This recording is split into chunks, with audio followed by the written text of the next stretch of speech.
नमस्कार दोस्तों। आज हम हिंदू लग्न के बारे में सीखेंगे।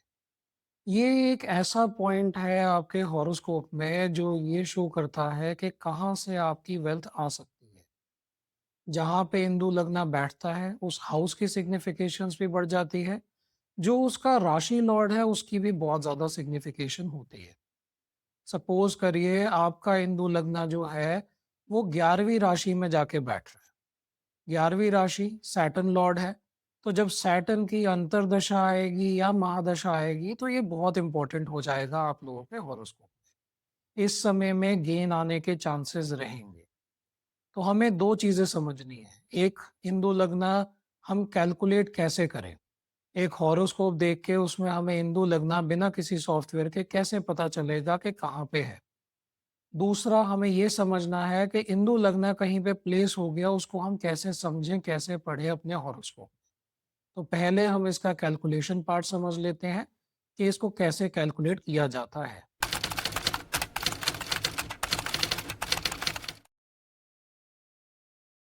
दोस्तों, इस टाइम पे आप लोगों को एक स्क्रीन दिख रही होगी मेरे साइड में। यहाँ पे हम एक हॉरोस्कोप बना लेते हैं। ये हमने एक हॉरोस्कोप बना लिया है। ये हमारा D1 है। हम यहाँ पे D1 लिख भी लेते हैं।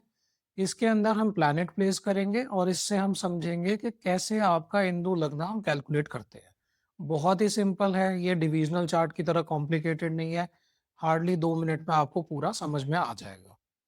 तो हम यहाँ पे लगन बना लेते हैं 6 नंबर का। यहाँ पे 6, 7, 8, 9, 10, 11, 12, 1, 2, 3, 4 और 5। अब हम प्लैनेट प्लेस कर देते हैं। सन हम रखते हैं लगन में। यहीं पे हम साथ में रख देते हैं मरकुरी और वीनस 12वें घर में। इसके बाद मून हम रखते हैं यहाँ पे। जुपिटर यहाँ पे। सैटर्न अभी भी हमारा 12वीं राशि में चल रहा है तो हम 12वीं राशि में रख देते हैं। ये हमारा एक बेसिक हॉरोस्कोप बन गया। इसके अंदर हम राहु केतु जो है, राहु हम रख देते हैं यहाँ पे। केतु हमारा आ जाएगा उसके ऑपोजिट में।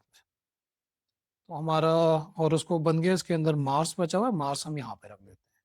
तो हमने कंप्लीट हॉरोस्कोप बना लिया है। इसमें सिर्फ हमारी इंपॉर्टेंट क्या है, दो चीजें। एक इम्पॉर्टेंट है आपका लगन क्या है, एक इम्पॉर्टेंट है आपकी मून राशि क्या है।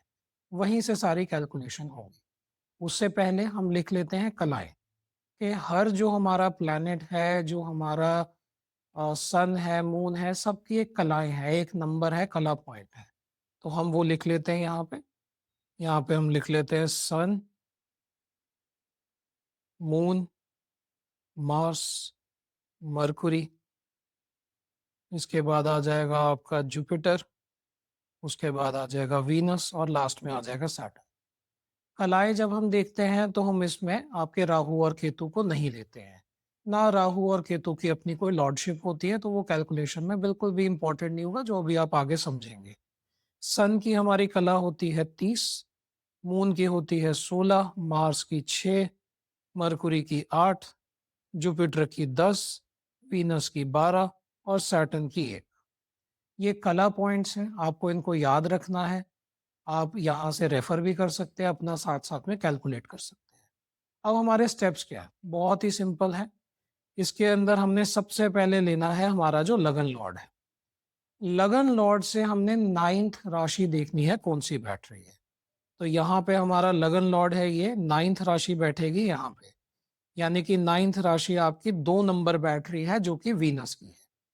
तो हम यहाँ पे लिख लेंगे 2 नंबर, ब्रैकेट में हम वीनस लिख लेते हैं और हम इसकी कला नंबर लिख लेते हैं कि 12 बनते हैं। अब आपको देखना है मून, और मून से भी आपने 9th हाउस देखना है। तो ये आपका हो गया मून, मून के सामने 7th, 7th, 8th और 9th।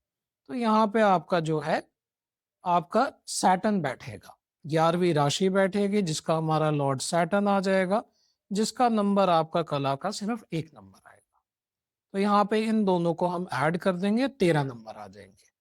मैं साइड पे आप लोगों के लिए अपनी कैलकुलेशन के लिए साथ में सारे जो लॉर्ड हैं उनको मेंशन कर देता हूँ, ताकि आपको पता हो कि कौन सी राशि का लॉर्ड कौन है। तो आप अपने हॉरोस्कोप में उसी हिसाब से देख के ऐड कर सकते हैं कि कितनी कला को आपको ऐड करना है, कौन सा लॉर्ड है, कैसे ऐड करेंगे। इसके अंदर अब हमारा 13 आने के बाद हम इसको 12 से डिवाइड कर लेंगे। तो हमने यहाँ पे 13 डिवाइडेड बाय 12 करा, यहाँ पे हमारा जो रिमाइंडर आएगा वो 1 आएगा। तो दोस्तों यहाँ पे हमारा अब एक रिमाइंडर आ गया। एक रिमाइंडर अब हमने जो काउंट करना है वो हमने मून से करना है, यानी कि यहाँ पे हम यहाँ से काउंटिंग शुरू करेंगे, क्योंकि 1 है तो यहीं पे ही आपका इंदु लग्ना आएगा, यानी कि तीसरी राशि में मून के साथ ही आपका इंदु लगना है।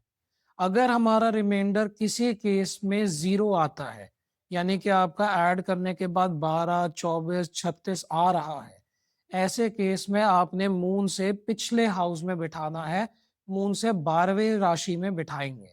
पर यहाँ पे हमारा इंदु लगना जो है वो सेम राशि में आएगा, मून के साथ में आएगा, क्योंकि हमारा रिमाइंडर 1 आए, हम काउंटिंग यहीं से शुरू करेंगे 1 और यहीं पे खत्म हो जाएगी। अब हमें समझना है इसकी सिग्निफिकेशन क्या है। इंदु लगना आपको पता चल गया आप लोगों के हॉरोस्कोप में कहाँ पे आ रहा है। इस हॉरोस्कोप में इसकी सिग्निफिकेशन अब हम समझेंगे। इंदु लगना जो है उसका लॉर्ड है 3 नंबर, यानी कि मरकुरी। अब आपका मरकुरी कहाँ जाके बैठा है, मरकुरी की दशा कब आ रही है, ये चीजें इंपॉर्टेंट हो जाती है। यहाँ पे मरकुरी हमारा 12th हाउस में जाके बैठा है, तो इमीडिएटली आपको 12th हाउस से गेन है। आपको फॉरेन लैंड से, हॉस्पिटल से, प्रिजन से, इन सारी चीज़ों से गेन रहेगा। ऐसे केस में फॉरेन लैंड आपके लिए अच्छी रहेगी, और करियर को फॉरेन लैंड से लिंक कर रहा है मरकुरी। अब यहाँ पे इंदु लगना जो है उसके साथ मून भी बैठा है, यानी कि मून की भी जब दशा या अंतरदशा आएगी तो आपके लिए फाइनेंशियली गेन देने का पूरा पोटेंशियल रखेगी। साथ में हमने अब क्या देखना है कि मरकुरी जो हमारा यहाँ पे लॉर्ड बैठ रहा था इंदु लग्ना का, उसके साथ में वीनस बैठा है, तो वीनस भी यहाँ पे ऑस्पिशियस हो जाएगा। अब हमारा मून, मरकुरी, वीनस ये तीनों ऑस्पिशियस हो रहे हैं। फॉरेन लैंड से हमें पता चल गया गेन हो रहा है। मून हमें इस हॉरोस्कोप में वैसे भी गेन दे रहा था, पर अब और ज्यादा अच्छा हो जाएगा वेल्थ के लिए। वीनस को अगर हम एनालाइज करेंगे तो वीनस वेल्थ का भी लॉर्ड है और फिर से ट्रैवलिंग का भी लॉर्ड बन रहा है। तो इस हॉरोस्कोप में बहुत ही सुंदरता से अगर हम देख रहे हैं, एक स्टोरी बन जाती है, एक प्रिडिक्शन बन जाती है कि ट्रैवलिंग से, अपने करियर से रिलेटेड वेल्थ जनरेशन होने के बहुत ज़्यादा चांसेस हैं इस हॉरोस्कोप में। ये करियर से लिंक्ड हो सकता है, ये एजुकेशन और ट्रैवलिंग से भी लिंक हो सकता है। तो ऐसे व्यक्ति को फॉरेन लैंड में जाना चाहिए, उनको फॉरेन लैंड से गेन डेफिनेटली होगा। हर हॉरोस्कोप में अलग-अलग जगह पे इंदु लगना होगा, वहाँ पे अलग-अलग प्लैनेट बैठे होंगे। अगर ज़्यादा प्लैनेट होंगे तो ये अच्छी बात है, वो सारे प्लैनेट कहीं न कहीं वेल्थ देने की कैपेबिलिटी रखेंगे। अगर कम प्लैनेट भी है तो इसमें भी कोई बुरी बात नहीं है, हो सकता है इंदु लग्न का जो लॉर्ड है उसके साथ कोई कंजंक्शन हो। यहाँ पे हमें एस्पेक्ट भी देखने हैं, जैसे यहाँ पे हमारा जुपिटर का एस्पेक्ट भी आ जाता है मरकुरी के ऊपर। तो हमें इंदु लग्ना देखने के लिए, इंदु लग्ना कहाँ पे है, उसका लॉर्ड, इंदु लग्ना जहाँ पे है वहाँ कौन से प्लैनेट है, लॉर्ड के साथ कौन से प्लैनेट है और एस्पेक्ट कौन से आ रहे हैं। इन सारी दशाओं में, अंतरदशाओं में आप एक प्रॉफिट, अच्छा काम एक्सपेक्ट कर सकते हैं। इन प्लैनेट्स को आप नक्षत्रों को यूज करके ये भी देख सकते हैं कि कौन सा दिन आप लोगों के लिए अच्छा रहेगा फाइनेंशियली। तो ये बहुत ही सिंपल तरीका था कि हम इंदु लग्ना निकालते कैसे हैं और इंदु लग्ना निकाल के हम उसको स्टडी कैसे करते हैं।